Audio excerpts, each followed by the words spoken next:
আসসালামু আলাইকুম রহমতুল্লাহি ওবরাকাতুহু। সম্মানিত দর্শক শ্রোতা, আমরা অনেকেই মনে করি যে বদনজর এটা সত্য নয়, অথবা কোরআন হাদিস ইসলামের দৃষ্টিতে বদনজর এটা সত্য নয়, এটা আমরা অনেকেই ধারণা করি। আসলে ধারণাটি ভুল। বদনজর এটা বাস্তব। কোরআন হাদিসের মধ্যে এর প্রমাণ রয়েছে।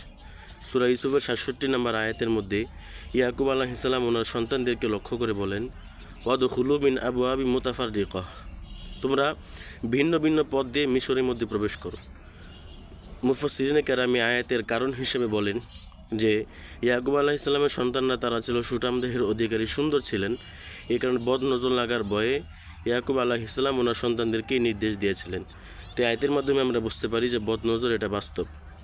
নবী আলাইহিস সালামের এক হাদিস আছে, আল আইনু হাক্কুন, অর্থাৎ বদনজর সত্য। তো কোরআন এবং হাদিসের মাধ্যমে আমরা বুঝতে পারি যে বদনজর এটা বাস্তবই লাগে। এজন্য আমরা ফেসবুকে আমাদের আদরের সন্তানদের পিক, ছবি এগুলো আপলোড করা থেকে বিরত থাকব। সরাসরি দেখলে যেভাবে বদনজর লাগে ঠিক তেমনিভাবে ফেসবুকে পিক বা ছবি দেখলেও মানুষের বদনজর লাগতে পারে। এজন্য আমরা নিজেরা আমাদের আদরের সন্তানদের ছবি, পিক এগুলো ফেসবুকে আপলোড করা থেকে বিরত থাকব এবং অন্যদেরকেও সতর্ক করার চেষ্টা করব ইনশাআল্লাহ। আল্লাহ তাআলা আমাদেরকে আমল করার তৌফিক দান করেন, আমিন।